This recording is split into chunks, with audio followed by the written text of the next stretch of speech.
Income tax का गणित ही मेरी समझ में नहीं आता, मेरा गणित और। तो मैंने कहा इस्तीफा ही ले लो, वो झंझट मीठी। जब मैंने अपने प्रिंसिपल को कहा कि इस्तीफा ही ले लो, तो उन्होंने मुझे ऐसा देखा जैसे मैं पागल। मैंने उनसे कहा ऐसे मत देखो, हालत बिल्कुल उल्टी है, पागल तुम हो।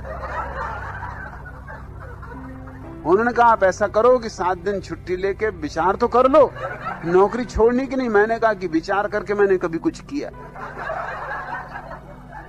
अरे निर्विचार ही तो मेरी शिक्षा है। उन्होंने कहा भाई तुम्हें जो करना, अपना सिर पीट लिया, तुम्हें जो करना हो करो। तो मैंने कहा कागज हो तो दे दो, तो यही मैं इस्तीफा लिख दूं। फिर भी बेचारे समझाए कि घर से लिख के भेज देना, सोच विचार कर लो, परिवार में पूछ लो, मित्रों को पूछ लो, थोड़ा कोई भी कदम उठाना तो सोच समझ के, अच्छी नौकरी इसे यूं नहीं छोड़ देते। मैंने कहा फिर वही बात, अरे नौकरी कितनी अच्छी हो, नौकरी ही है, मैं ठहरा मालिक आदमी। और क्या तुम सोचते हो कि तुम्हारी नौकरी में कुछ खाक नौकर था? उन्होंने कहा ये तो मैं भी मानूंगा कि नौकर तो तुम थे, लेकिन नौकर तुम थे नहीं, क्योंकि मैंने कभी छुट्टी की दरखास्त नहीं दी और जब चाह तब छुट्टी पर रहा। सच पूछो तो महीने में 15 दिन छुट्टी। और प्रिंसिपल इस डर से मुझसे कहे ना, क्योंकि उन्होंने मुझसे कुछ कहा कि इस्तीफा।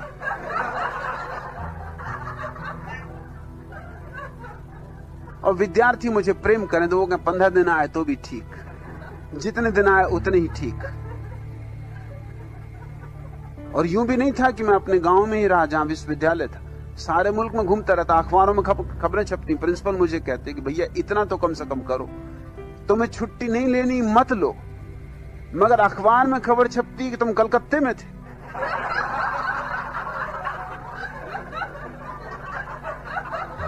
और यहां हम दफ्तर में दिखा रहे हैं, तुम हमें फंसाओगे, फांसी लगवाओगे।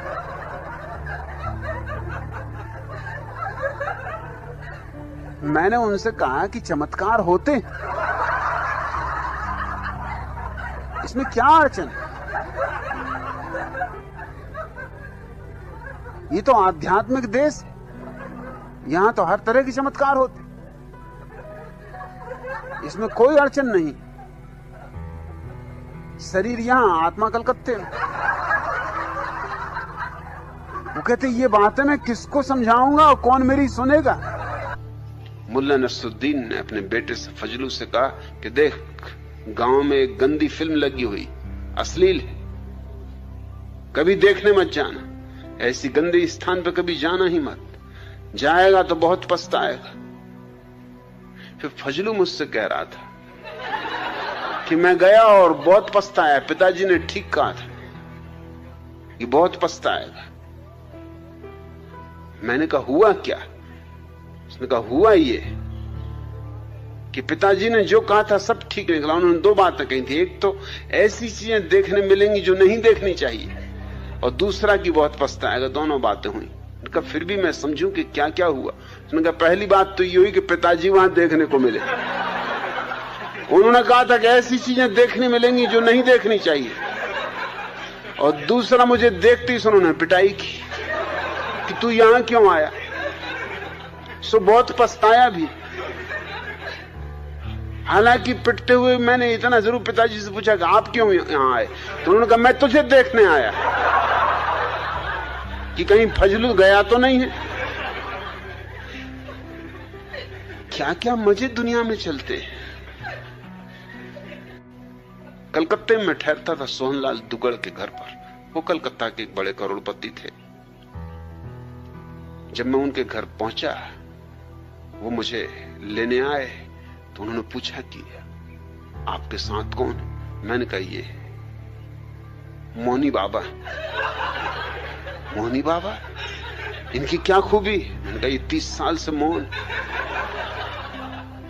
वो एकदम उनके पैरों पर गिरे।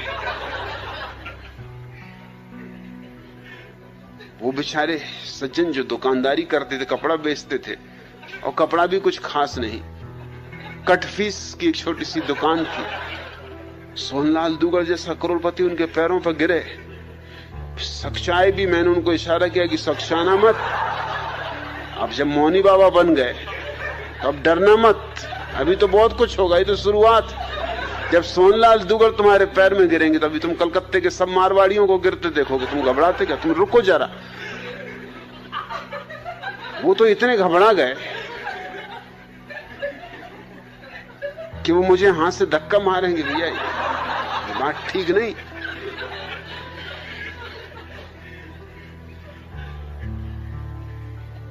घर पहुंचे, सोहनलाल ने जल्दी से अपनी पत्नी को बुलाया कि मौनी बाबा। मोहल्ले के लोग इकट्ठे हुए कि मौनी बाबा आए, 30 साल से मौन। और मौनी बाबा पे जो गुजर रही वो मैं जानू कि वो रात का वक्त देख रहा है कि कब रात आए, अपने दिल की मुझसे कहें। जैसे ही रात आई, दरवाजा जल्दी से बंद करके मेरे पैरों पर गिर पड़े और कहा कि मुझे माफ करो, मुझे ये काम करना ही नहीं, मुझे जाने दो, मैं तो अभी भागे जाता हूं, रात को चुपचाप निकल जाऊंगा। ये क्या झंझट मेरे पीछे लगाते? इतने इतने बड़े लोग जिनके घर मुझे अगर मिलने भी जाना होता तो कोई मिलने नहीं देता, चपरासी भीतर नहीं घुसने देता, और मेरे पैर पे गिरते तो मुझको बड़ा संकोच लगता है। और स्त्रियां, उनकी सुंदर से सुंदर स्त्रियां मेरे पैर छू रही, ये क्या करवा रहे हो आप? उनके मैं कुछ नहीं करवा रहा हूं, ये मैं तुमको बता रहा हूं कि कैसी कैसी बेवकूफियां इस देश में।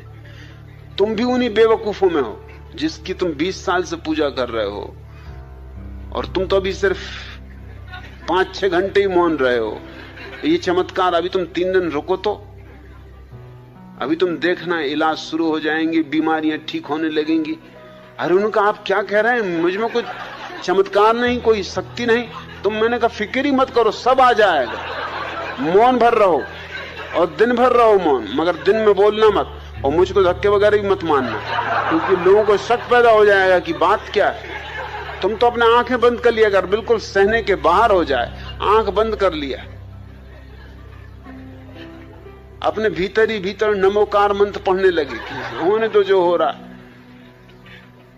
3 दिन में तो उनकी टुंडी पिट गई, अखबारों में फोटो आ गए। रात को मुझे फोटो दिखाएं कि क्या करवा रहे हो। अगर मेरे घर पता चल गया, अगर मेरी पत्नी बच्चों को पता चल गया, तुम तो मेरा घर लौटना तक बंद कर दोगे।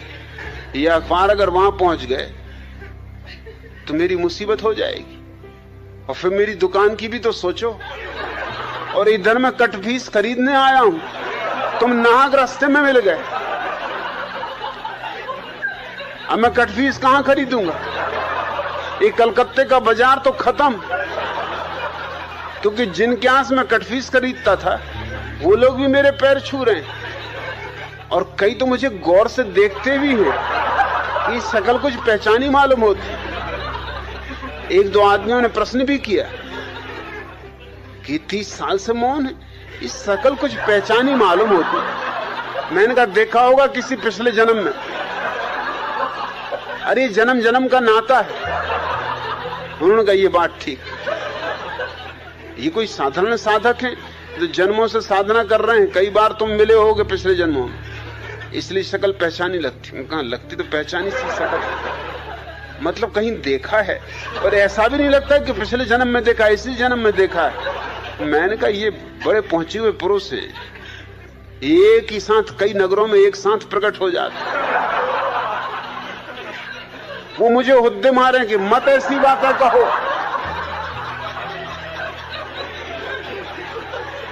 मेरी कमीज खींचे, मत कहो भैया, ऐसी बातें मत कहो, ये बिल्कुल झूठ बातें। मगर लोग मान रहे हैं। मिठाइयां आने लगी, फल आने लगे, और रात मुझको कहें कि क्या करवा रहे हो, इतनी मिठाइयां फल में कहां ले जाऊंगा, तुम ले जाना, घर बाल बच्चों को मोहल्ले में बंटवा देना। स्टेशन पर जब उनको लोग छोड़ने आए, कटफीस तो वो खरीद ही नहीं पाए, क्योंकि अब कहां कटफीस खरीदे, कोई देख ले कटफीस खरीदता कि मौनी बाबा कटफीस खरीद रहे हैं। रास्ते भर मुझ पर नाराज रहे कि और सब तो ठीक, मगर कलकत्ते का बाजार खराब करवा दिया, अब मैं कलकत्ता कभी न जा सकूंगा। मैंने उसका तुम घबराओ मत, तुम एक काम करो, दाढ़ी बढ़ा लो, अगली बार जब कलकत्ता जाओ दाढ़ी मूछ बढ़ा के चले जाना। हाँ, उनका ये बात जस्ती है। मैंने कहा फिर वो लोग कहेंगे कि देखा है कहीं, तो कहना देखना वगैरह तो चलता रहता है, कई लोगों की शक्लें एक जैसी होती है, और ना हो तो मैं साथ आ जाऊं। उन्होंने कहा आपके तो साथ आने की कोई जरूरत ही नहीं, आपके साथ तो मैं कभी कहीं जाऊंगा नहीं। अगर ट्रेन में मुझे पता भी चल गया कि आप सफर कर रहे हो तो उस ट्रेन से उतर जाऊंगा, और मेरे पैर पकड़ के कहने लगे इतना कृपा करो कि ट्रेन में किसी को खबर ना हो। मतलब ये ट्रेन के लोग तो जबलपुर भी जाएंगे मेरे साथ ही, अगर वहां तक खबर पहुंच गई तो सब चौपट समझो। मेरी पत्नी मुझे मुश्किल में डाल देगी कि तुमसे किसने कहा था कि तुम मौनी बाबा बनो, और तुम कहां से 30 साल मौनी बाबा रहे। 3 दिन के लिए घर से गए और 30 साल मौनी बाबा हो गए। फिर दोबारा जब मैं कलकत्ता जाता था तो लोग उनकी जरूर पूछते थे कि मौनी बाबा नहीं आए, कब आएंगे। मैंने कहा आएंगे, जरूर आएंगे। उनको स्वागत सत्कार ज्यादा पसंद नहीं, वो बहुत नाराज हो गए कलकत्ते से, इतना हूम धड़ाक उनको बिल्कुल पसंद नहीं। वो सीधे साधे आदमी, मौन एकांतवास करते। एक नेताजी ने चंदूलाल पर मुकदमा चलाया कि इसने भरी होटल में, जहां कोई 50 आदमी मौजूद थे, मुझे उल्लू का पट्टा कहा है। नेताजी बड़े आदमी थे, अदालत में भी सिक्का था, दबदबा था। मजिस्ट्रेट भी बहुत धमकाया चंदूलाल को कि क्यों रे चंदूलाल, तेरी ये हिम्मत कि तूने नेताजी को उल्लू का पट्टा कहा। अरे बेशर्म, तेरे पास इसके उत्तर में कुछ कहने को है? चंदूलाल ने कहा हुजूर, नेताजी को मैंने उल्लू का पट्टा कहा ही नहीं। आप किसी से भी पूछ लें, वहां तो 50 लोग थे, मैंने कोई नाम नहीं लिया नेताजी का। नेताजी ने बात उड़ते ही पकड़ ली, नाहक अपने पे ले ली।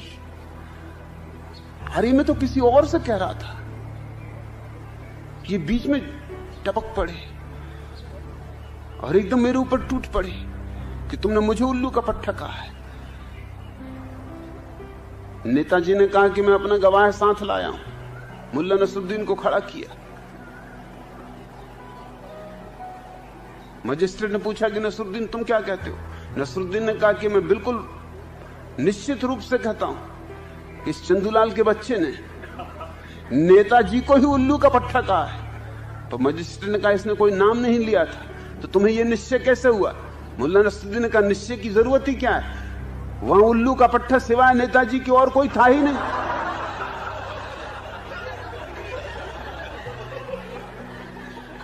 यह हरामजादा सरासर झूठ बोल रहा है। ये किसको उल्लू का पट्टा जाएगा? इनके सिवा वहां कोई था ही नहीं। 50 आदमी जरूर थे मगर उल्लू का पट्टा एक भी नहीं था। मैं नेताजी को इनके बचपन से जानता हूं, इनके बाप को भी जानता हूं। मैं आपसे ठीक कहता हूं हुजूर, इसने इन्हीं को कहा है। एक बार शहर के माननीय नेता श्री जग्गू भैया को एक डेयरी फार्म के उद्घाटन के लिए बुलवाया गया। जग्गू भैया तो उद्घाटनों के लिए एकदम उतावले ही रहते थे। पहुंच गए, अपना खादी का धोती कुर्ता और टोपी इत्यादि लगाकर गए और निकाल लिए अपनी कैंची और बोले कि बताओ कहां है रिबन? डेयरी फार्म के व्यवस्थापकों ने कहा कि महोदय, यह डेयरी फार्म का उद्घाटन है, यहां कैंची की जरूरत नहीं। इसका उद्घाटन इस तरह होगा, यह जो बछड़ा यहां बंधा है, इससे आप इसके खूंटे से खोलेंगे और यह अपनी मां की ओर जाएगा।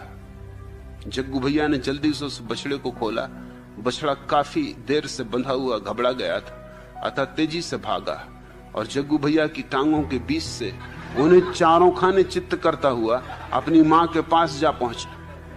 फोटोग्राफर ने जल्दी से इस सुंदर दृश्य को अपने कैमरे में कैद कर लिया। इसके बाद श्री जग्गू भैया के और भी चित्र उतारे गए। एक चित्र डेयरी फार्म की सर्वश्रेष्ठ एवं सुंदर भैंस के साथ था। एक चित्र उनकी पत्नी के सहित खींचा गया। कुछ एकल चित्र भी उतारे गए। कुछ चित्र डेयरी फार्म के मजबूत और स्वस्थ सांड के भी उतारे गए।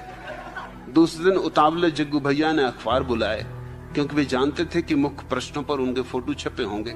फोटो तो थे, मुख्य पृष्ठ पर ही थे, मगर उनके शीर्षक कुछ इस प्रकार थे। पहले चित्र में जग्गू भैया चारों खाने चित्र डले थे। चित्र के नीचे लिखा था, डेयरी फार्म का उद्घाटन करते माननीय श्री जग्गू भैया। दूसरे चित्र में जग्गू भैया अपनी पत्नी के साथ खड़े मुस्कुरा रहे थे। लिखा था, श्री जग्गू भैया डेयरी फार्म की सर्वश्रेष्ठ और सुंदर भैंस के साथ। तीसरे चित्र में श्री जग्गू भैया एक भैंस के गले में हाथ डाले उसे आलिंगनबद्ध किए थे। चित्र का शीर्षक था, माननीय श्री जग्गू भैया अपनी प्यारी पत्नी के साथ। यह सब देख जग्गू भैया क्रोध से जल भुन गए और अपने ड्राइवर को बुलाकर कहा, इसी समय गाड़ी निकालो, संपादक के यहाँ चलो। यह क्या बेहूदगी है? ड्राइवर बोला, जनाब वह तो कुछ भी नहीं, जरा ये समाचार पत्र और देखिए। यह कहते हुए उसने अपने जेब से दूसरा अखबार निकालकर उनके सामने रख दिया। उसके मुख्य पृष्ठ पर ही जग्गू भैया के चित्र खींचे निपोरे छपे हुए थे। शीर्षक था, हमारे डेयरी फार्म का मशहूर सांड। पास ही एक चित्र था जिसमें एक काला भुजंग सांड खड़ा था। उसके नीचे शीर्षक था, माननीय श्री जग्गू भैया। मैं नया यूनिवर्सिटी गया था। मेरे बगल में ही उनका कमरा था। पहली रात उनका पत्नी से झगड़ा हुआ और वो तो एकदम उठे और छाता उठाया, मरने जा रहे हैं और छाता ले जा रहे हैं कि मैं ये चला अभी मर जाता हूं, बहुत हो गया। मैं थोड़ा चौंका, क्योंकि सागर यूनिवर्सिटी में तब पक्के मजबूत मकान नहीं बने थे। यूनिवर्सिटी नई नई शुरू हुई थी और एक मिलिट्री के कैंपस में शुरू हुई थी, तो एस्बेस्टस की सीट्स की ही बस दीवारें थी। सो आर पार सब सुनाई पड़ता था और छेद वगैरह में सब दिखाई भी पड़ता था। मतलब सिनेमा वगैरह जाने की कोई जरूरत ही नहीं। नाटक देखो, सर्कस देखो, हर चीज देखो, और घर में बैठे बैठे मुजरा देखो। अपनी कुर्सी सरका ली जरा और बैठ गए और मुजरा देखो। इधर एक मुजरा चल रहा है, उधर हटा लो, दूसरी तरफ दूसरा मुजरा चल रहा है। क्या क्या नहीं देखा है उन छेदों में, सब क्या कहना। तो मैं थोड़ा घबराया, कुर्सी सरकाई, मैंने देखा कि हो क्या रहा है। वो आत्महत्या की धमकी दे रहे हैं। जब तक बात ही चल रही थी मैंने कहा कोई बात नहीं, मगर जब वो बोले कि मैं चला, मैं मरने जा रहा हूं, अब नहीं लौटूंगा, हो गया बहुत, तेरे साथ जिंदगी मेरा नरक हो गई, अपनी पत्नी से बोले। तो मैं थोड़ा चौंका, कुर्सी सरकाई, मैंने उनके देखा झांक के, वो तो अपना छाता उठा रहे हैं। छाता उठा के कोई मर नहीं जाता, कोई दम नहीं है इसमें। मगर मैंने कहा फिर भी कौन जाने, बंगाली पुरानी आदत बस छाता उठा रहा हो, क्योंकि जब भी वो निकलते छाते लेके निकलते, चाहे पानी गिरे न गिरे, धूप हो न हो, छाता तो होना ही चाहिए। बंगाली हो और छाता हो, ये नहीं हो सकता। तो उनके साथ पुरानी आदत में जल्दी से उठाया, वो निकल गए। मैंने कहा कि मुझे बोलना चाहिए नहीं, मेरी पहचान भी नहीं थी, तब तक उनसे मुलाकात भी नहीं हुई थी।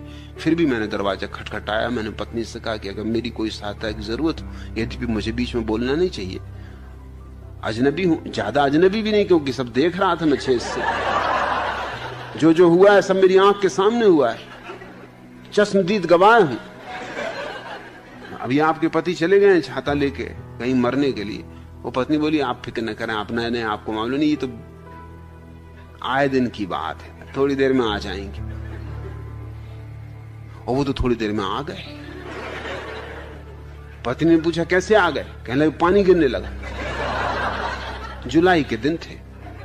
तो मैंने सोचा कि हद होगी, फिर मैंने कुर्सी सरकानी पड़ी मुझे कि मामला क्या है, छाता तो आदमी ले गया था। तो पत्नी ने कहा तो छाता तो ले गए थे। तो कहा छाता सुधराया कहां है, खुलते ही नहीं।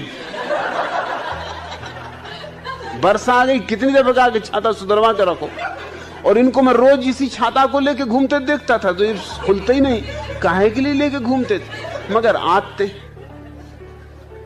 बड़ी आदतें, आदतों बस लोग जी रहे हैं। कोई चुटैया बढ़ाए हुए आदत से, काहे के लिए बढ़ाए हुए कुछ पता नहीं। कोई जनेऊ कान में लपेट रहा है, किस वजह से कुछ पता नहीं। मगर बाप दादे लपेटते रहे तो वो भी लपेट रहा है। तिलक लगाए हुए हैं, काहे के लिए लगाए हुए हैं कुछ पता नहीं। चली आई पुश्तैनी तो कर रहे हैं। बाप दादे भी छाता लिए घूमते रहे, वो बाप दादों के जमाने का छाता होगा। जब मेरी उनसे पहचान हुई तो मैंने कहा पहला काम तो मुझे ये करना है, मुझे आपका छाता खोल के देखना। बोले क्यों? मैंने कहा कि जब इसको आप लेके घूमते हैं, और ये क्या छाता जब मरने के वक्त भी काम ना आया। और मैंने कहा जब मरने ही आप जा रहे थे, अरे तो क्या भीग ही जाते तो क्या बिगड़ रहा था?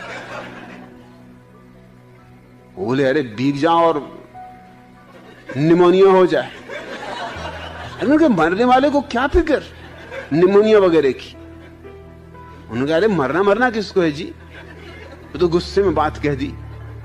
ऐसे तो मैं कई दफे चला जाता हूं। फिर तो मुझे उनकी कई कहानियां पता चली विश्वविद्यालय में। धीरे धीरे जब और लोगों से पूछा मैंने, भाई ये मरने जाते हैं बार बार, तो उन्होंने कहा अरे इनकी बातों का कुछ सार नहीं है।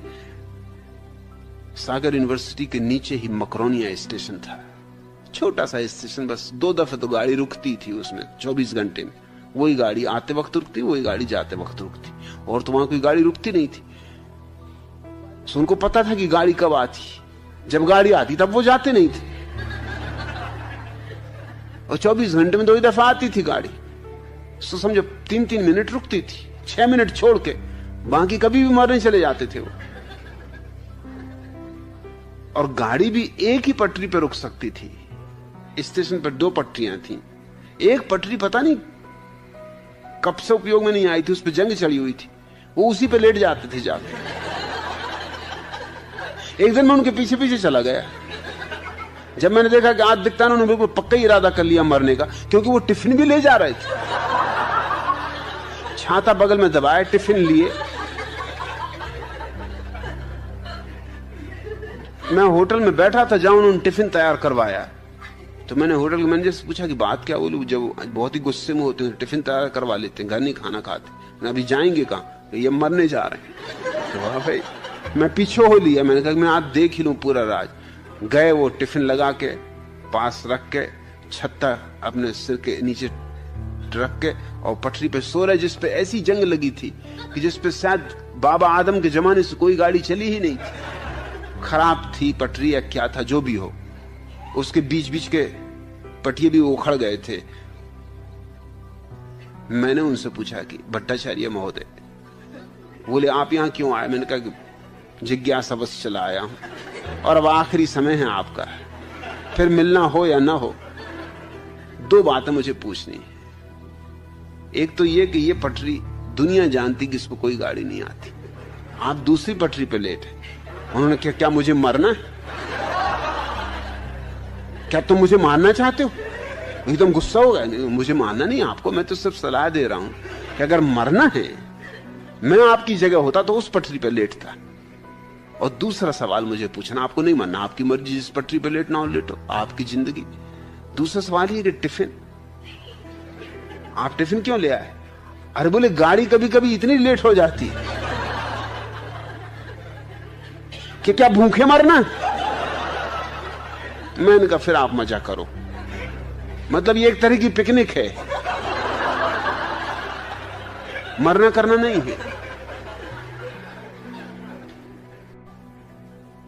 एक से एक नुस्खे अपनाती। 2 महिलाएं एक बगीचे में बैठी थी, और एक महिला ने पूछा कि तुमने कैसे अपने सेठ चंदूलाल को कब्जे में कर रखा है?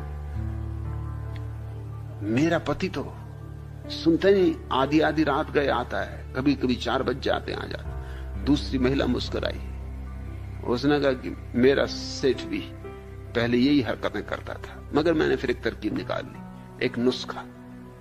एक रात जब वो 4 बजे आया, मैं सोने लगा, तो मैंने कहा मोहन आ गए क्या? दूसरी महिला ने कहा मोहन? अरे तुम्हारे पति का नाम तो चंदूलाल है। उसने कहा वो मुझे भी मालूम। बस उस दिन से फिर वो ठीक शाम से आ जाता घर में। अब ये तरकीब निकालनी पड़ती, क्या करें, स्त्रियां भी क्या करें, नुस्खे ईजाद करने पड़ते। अड़ोस मेरे गांव में जब आजादी नहीं आई थी तो प्रभात फेरी निकलती थी। एक कबीरपंथी महंत थे, स्वामी साहबदास। उनका राग भी बेसुरा था, शकल सूरत भी बेहूदी थी, और सिर घुटा रखते थे उसके ऊपर से। वो प्रभात फेरी निकलवाते रहते, जब देखो तब झंडा लिए, झंडा ऊंचा रहे हमारा, और बड़े नारेबाजी करते।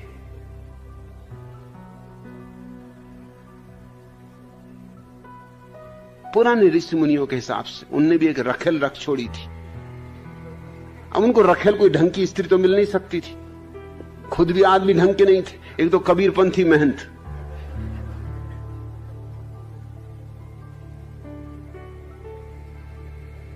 एक कानी स्त्री जिसको सिवाय कोई महंत के और पसंद हो भी करता भी नहीं। अब महंत भी मुश्किल में थे कि जैसी भी है कानी कूतरी ठीक है, मतलब स्त्री और दूसरी कोई मिलती भी उनको कहां, कम से कम स्त्री तो है। मगर वो कानी थी भी मुंहफट, उल्ट सीधे बोलने वाली।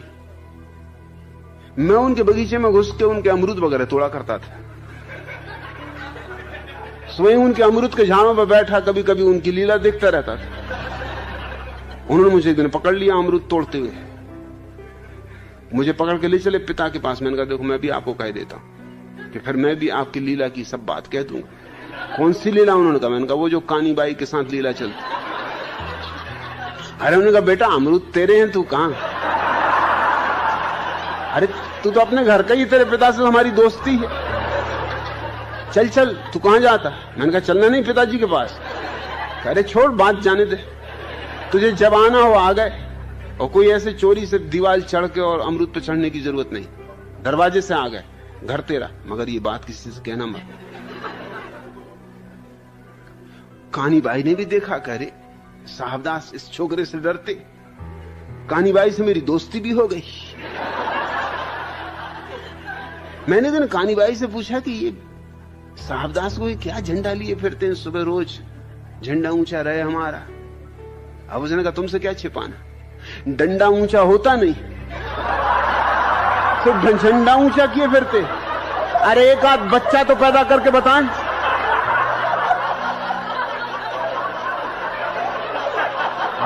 स्त्रियों को तो राज सब पता ही है।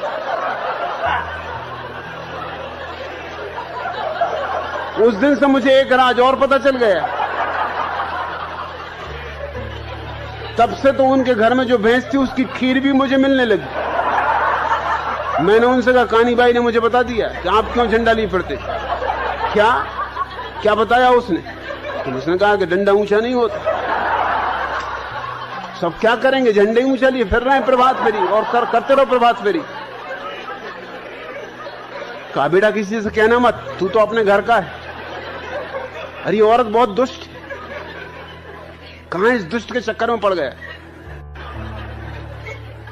सेठ चंदूलाल ने एक स्त्री को धक्का दे दिया भीड़ में, वो एकदम चिल्ला दी। ऐसी स्त्रियां उत्सुक भी रहती, कोई धक्का दे, और कोई दे दे तो एकदम फंसा देती, बड़ा मजा है। इनका गणित ही समझ में नहीं आता। ना धक्का दो तो मुश्किल, घुर्रा के देखती कि क्या खड़े खड़े देख रहे, अरे धक्का मारो। 2 घंटे दर्पण के सामने खराब किए, इसीलिए सज धज के आई है बिल्कुल,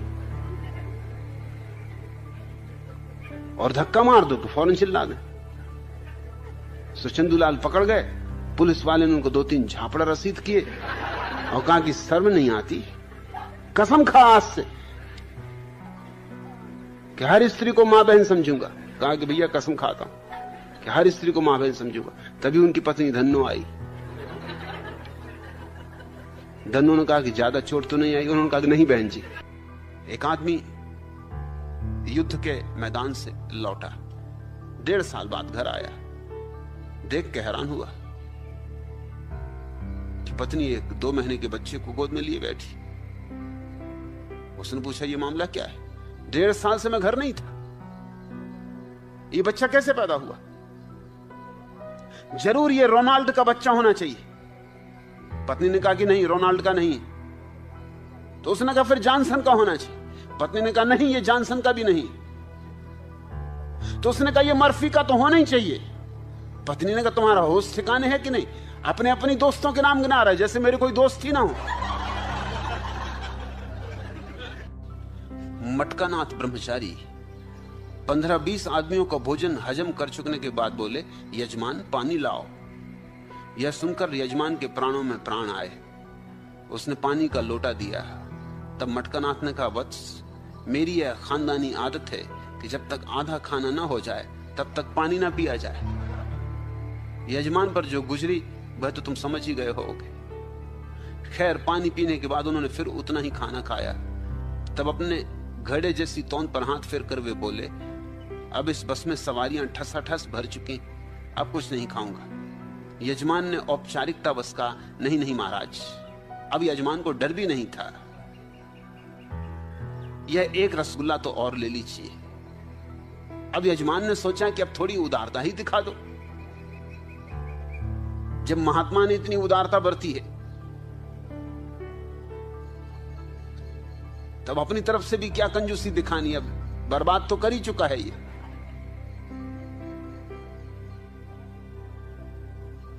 कहा कि ये तो रसगुल्ला लेना ही होगा। पक्का भरोसा था कि वो नहीं लेंगे। कहा यह तो खास आपके लिए ही बनाया गया है, नहीं आपको लेना ही होगा। ब्रह्मचारी ने झट से उसे लिया और गपक गए। बोले, लाओ लाओ, अभी बस में कंडक्टर की सीट खाली। मगर अब बिल्कुल भी जगह नहीं बची, पांव रखने की भी नहीं।